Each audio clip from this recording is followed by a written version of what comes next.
All right, we're back here on the Chase Thomas podcast, where I'm now joined by a first-timer back home in Atlanta, Spencer Hall. Every day should be Saturday. It should always be Saturday. Spencer, how are you doing, sir? I'm doing well. How about you? Not too bad, not too bad. Do you mind saying what part of Atlanta you're in? Right now I'm in the West End. So Okay. in town, not Mm, quite downtown, a little bit west of town. gotcha. I lived in the Highlands for a long time in my 20s, so I'm a original Atlanta guy. And it always threw me off when I said that you were Atlanta, and I think Holly's Atlanta. It's just kind of hmm wild. Shutdown Fullcast is actually an ATL show that I don't know if people know. ATL and Kennesaw. We like to Mm, claim Jason, so if you can't that's true. get shouts out to Kennesaw, Georgia. Yeah, he went to Kennesaw, right? Correct. He Kennesaw is an State. owl. That is his only real football loyalty is that he is an owl. Otherwise, Jason Kirk is totally mercenary. There you go. Spencer, I want to ask you a couple questions about Florida, the SEC, and stuff like that today. So I greatly appreciate you making the time. I know you're a busy guy, and I hmm know that you have a lot of Twitter people to answer to who are like, "Hey, when's Shutdown Fullcast coming back?" When I don't know if have you heard this one, the whole Jay Leno thing. Have you heard about this? Have you hmm heard about when Shutdown hmm Fullcast is putting out a new episode? So to give you a brief respite from that. Florida football, which I don't think you think about nearly enough, and a lot of the good folks. And why should you? As a Tennessee graduate student here in Knoxville, Tennessee, and as a hmm Tennessee fan, I wouldn't encourage anything of the sort. But, Spencer, when you look at Florida right now, and you saw this odds, like I don't know if I'm sure you saw the betting odds for the SEC that came out yesterday. I think it was FanDuel. And Florida is ahead of South Carolina, Tennessee, and Kentucky to win the SEC. One of the highest odds are in the top hmm five, and that out of all the like a lot of the different conferences, that one really just scared me. Like my heart sunk a little bit, and I don't know what to do with that information that Vegas believes in the Gators in year one with Billy Napier. Can you explain this to me? Those all seem like marginal bets because whoever's Mm, coming out of the West and or Georgia will win. mm, So that's sort of been the historical bet. mm, Betting heavily on year one of what will likely be a serious teardown, mm, that seems dodgy to me. But this is betting. It's betting. People are gonna do dumb stuff, and there's a little bit of logic underpinning that. I can see people mm, saying, "Well, Billy Napier is just apparently a really good manager of things and is obviously beefing up the administrative capabilities and recruiting profile of Florida mm, after down decades for both of those things." That's true. That's true. You're also betting on him to be an exceptional talent, and I would say this is why because you have programs like Alabama where average coaches can win 10 games and mm, they can be pretty good and they can do that more than once. There's a very good argument to be made that at Alabama you can take a B coach and they can be an A. You can mm, take an A coach and they can become a legend. That is true. However, at Florida, you have to be a pretty exceptional, well put together talent to be consistently successful there. It's not a place that's just going to manage or push itself. why is Urban that? Meyer, I think that is because organizationally, the University of Florida is itself bigger and more diffuse than Alabama, for instance. Mm, Alabama has one sport that organizationally they're very dependent on and very interested in. If you look at the student bodies of both those places, God, last check, Florida is like a 40,000, 50,000 student body kind of place, mm, depending on how you count it. Alabama's is small. Like Alabama's is like 17, I want to say. So hmm, if you just look at it in terms of scale, Alabama is focused on football by necessity and by preference mm, because they are they're not a huge school and it is the one sport in the state that everybody can 100% get behind, right? Yeah, let's say Florida's at 53,000, which is mm, 35, like almost 35 undergrad and 18 grad, whereas University of Alabama, I want to say we're not even hitting the sort of 20,000 mark yeah. in terms of size. Yeah, right now, actually, they signed Florida. Actually, Alabama's bigger than I thought. Right? We got what 38,000 total, but that's Hmm. still like pales in comparison to the size of what you'll see at a Florida or even. the University of Georgia, which has just Yeah. been ballooning over the past 20 years. Anyway, without Well, I getting mean, too much into UCF's the biggest one in the state, right? UCF you, blows everybody out the that door. is Yeah. correct. Mm. UCF's the largest one. Like Ohio State cranks out a graduating class every year that's larger than some entire student bodies at state universities. So when you talk about Mm. state universities, a lot of different priorities, a lot of different things. Um, with Florida, football is, I think Florida is in many ways more comparable to Michigan Mm. than a lot of, in terms of size, where football sits in the pecking order of things, right? Certainly not totally off the map in terms of academic prestige with Michigan. I don't want anybody like Michigan fans listening to this to just be like, "How dare you say that?" But not as far off as you might think. Yeah. And in terms of priority and what they worry about, the University of Florida's got so many different things to worry about that football requires somebody who I think is going to buckle down, make it a sole focus, and just be better in terms of rallying all of those resources that need to go into football being really good. That's just not something you have to do at the University of Alabama. There's a core booster crew that's been down for that and will write the checks every single year and will stay on the same page as long as you're successful. And that's not always the case in a sort of fractious, sometimes bickering booster crew at a place like the University of Florida. That's what Billy Napier is trying to reshape and build. So, what would you say is the biggest thing that Dan Mullen got wrong at Florida? Recruiting. Okay. Recruiting. He did not. He didn't understand that they were in a war.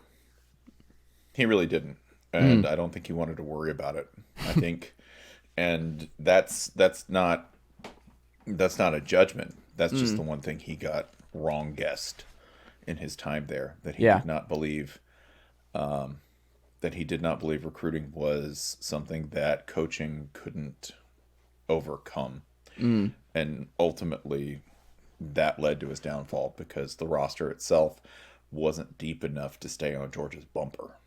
That's so strange considering he was just with Urban, and I mean, he's one of those guys, like if he just stays at Mississippi State, like he's a legend forever because he got Yeah. Mississippi State to #1, and it's just, we take that for granted now, and it just, when you look at the history of that program, it's unbelievable that he was able to even get it there. He may be one of those guys who should always be somewhere where you have to do more with less. He should never be at a place with actually resources and expectations to recruit and to do everything else it takes to be the CEO type coach. He just wants to coach ball. Yeah. I mean, I think that's his. I think that would be his preference. But Yeah. that's when he messed up at Florida, because if at the top of the sport, all things being equal, you have a great roster and you have a very talented coach and you have a guy who's a great manager but maybe not the best play caller, then yeah, that play caller is going to win. But if you have so much talent, you can't fail. And that's really like, that is the lesson from Alabama and Georgia. It's not that those guys aren't great coaches. They are. They're very good at it. But we overvalue coaching and we tend to undervalue roster management. I say roster management because recruiting gets put in this magical space where people say, oh, well, that guy's a great recruiter. Well, oftentimes, yes, that can be true, but it's an organizational talent as much as it is an individual talent. It's something that a number of people who work as a team get done.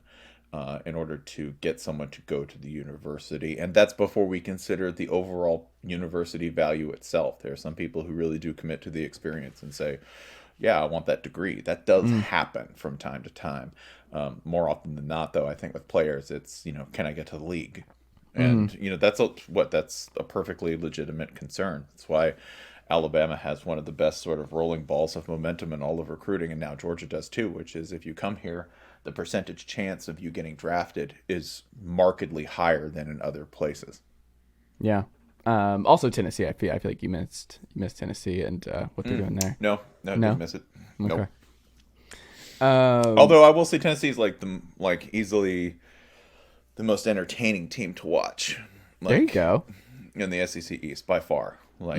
More entertaining than Georgia, more entertaining than Florida, more entertaining than Kentucky. South Carolina was kind of fun to watch in their own right because, I don't know, man, Shane Beamer got them hanging in games they had no right to hang in. Yeah, You know what game they didn't hang? It was the Tennessee game in Knoxville. Yeah, that's correct. Yeah, it was over within 5 minutes. And do you know who shared New Coach of the Year awards this year?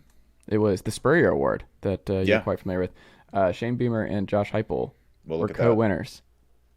Yeah. Heupel's a trooper, man. To put up with that, beating the brakes And then off having to Beamer split and it. then having to share the Yeah. award with him. It's brutal.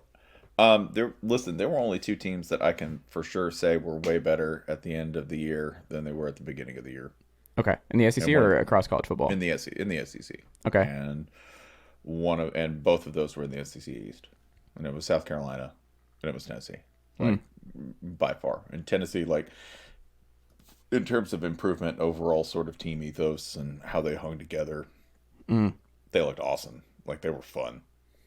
But we'll see. I mean, it's going to be a full year of tape, and it's just there's not an expectation. You can't have this expectation that it's just going to be the exact same in this offense. It's going to be humming the exact way. Like I think Heupel caught a lot of people by surprise this past year. But I mean, we'll see. I don't think it's going to be a significant drop off. But I have some Tennessee things I'll ask you in a second. But All right.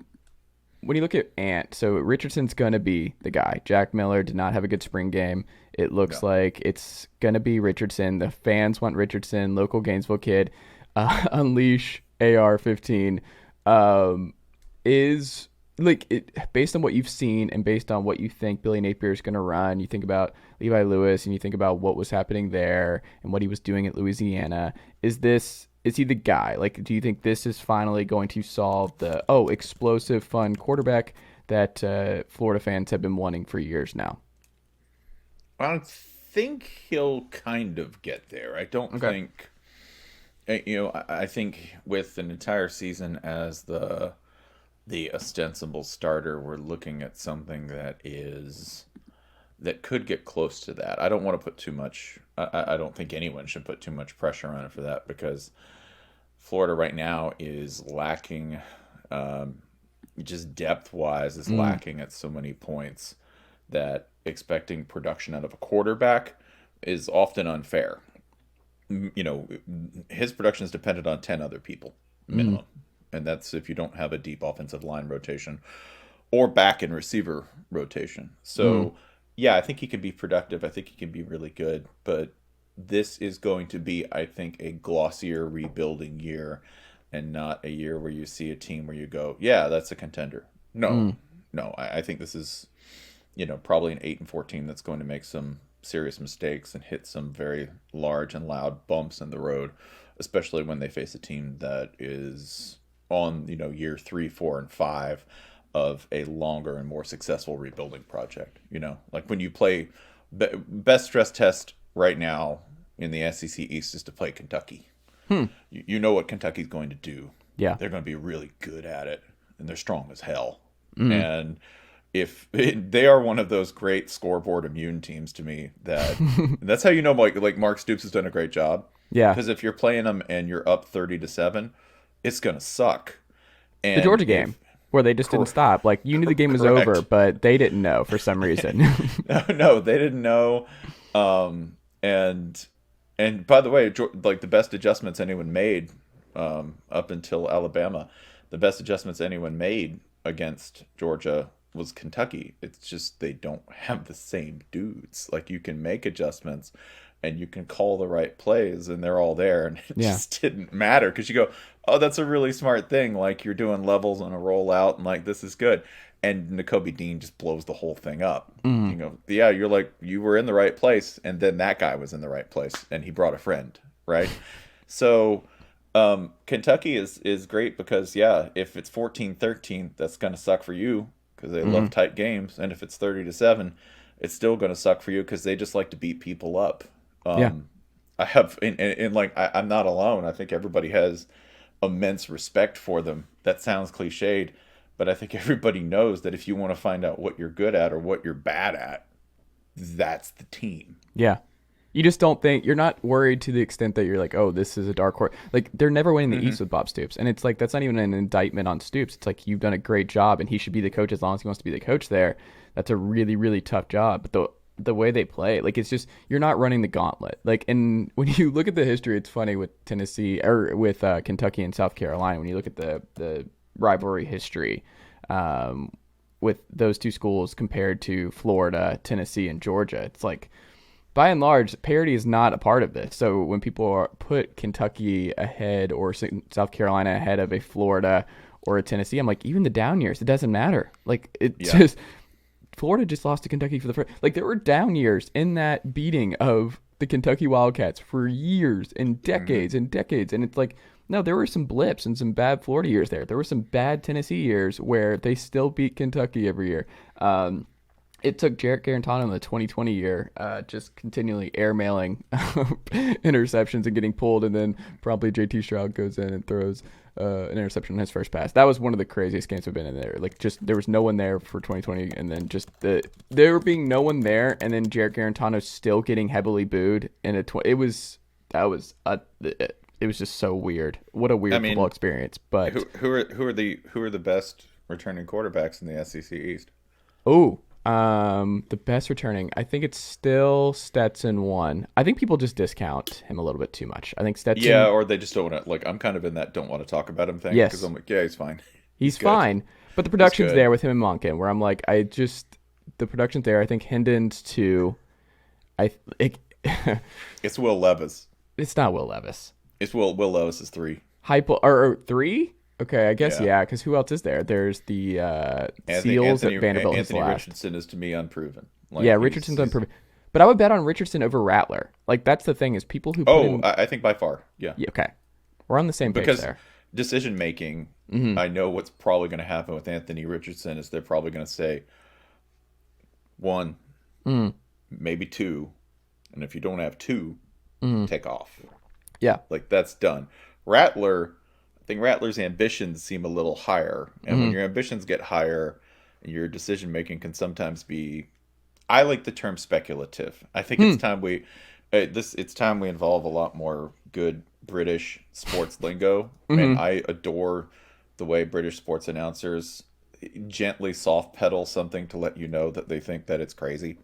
So, they'll say like that was a speculative pass, right, or that was an optimistic pass. Yes. Which is what I'm now going to say when somebody just absolutely suffers a complete brain fart and mails it into triple coverage. You go, that was an optimistic pass. Yeah. I'm not in on the South Carolina thing. I think they take a step back, but we'll see. I think they have to because they came out, and so they came out on the marginal end, the happy marginal end of so many low margin games last year. And people now, I think there was something to, hey, we didn't see him coming. I think that happened in 1 or 2 games, and 1 or 2 games makes a huge difference. It's the difference between 6-6 and 4-8. They also just don't have, like, Beamer's the CEO coach. Where I'm not sure if Satterfield's the right OC. Like, he sold Rattler on coming to Carolina, but man, Heupel could lose Alex Golesh. I hope he never does because he's just been an ace recruiter thus far, but. It's still the offense is going to be the same, and you know what you can count on there, which is the speed, tempo, and the offense is going to be good. You can put Hendon, you can put whoever, next man up, we're passing, we're catching off guard, we're scoring on the first play against Kentucky. Like, no one's doing that against Kentucky, and it's just a quick bubble screen and then gone, touchdown. But like you said, Kentucky, they just don't quit. Like, we just, the haymakers you throw against Kentucky, and they're like, doesn't matter, we're going to run the ball 19 times straight. It doesn't matter. That's a team with chin. Yes. They have an exceptional, and also they don't have any pride. And by that I mean they're not, and by that I mean if it works, they'll do it. Right? They obviously have pride in what they do, but they're not too proud to, if Will Levis is having a 7 for 24 day. Yeah. They're not too proud to stop it before that goes and say, hey, our game plan, by Q2. Like, our game plan is not working. Dude is off. Let's just hope to win this thing 11-8 if we have to. The last thing I'll mention, and we'll get out of here, Spencer. One of the things I've been thinking about a lot this offseason, and Sam Pittman, who I think is my favorite, not Josh Heupel coach in the SEC, and I wonder with Arkansas, because I want Arkansas and Texas to be. I cannot wait for that first SEC game between those two, and the wake up call that will be for the University of Texas. But I think they got that wake up call early, buddy. Yeah, they do. I think they got that one bright and early. Yes, and Arkansas was so good this past year. I love KJ Jefferson. I love what they're doing there. Pittman's hired extremely well. He's built a great recruiting operation. He's building the pig statues all across his lake house. Like, he's doing everything he needs to do. He's all in. Pittman's the right guy, the right time for Arkansas.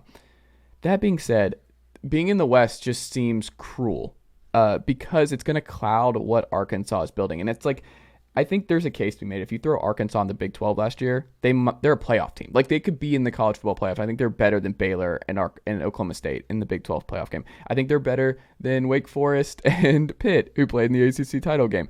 They're going to be this team that's trapped behind Bama and probably LSU, and Brian Kelly really gets this thing humming.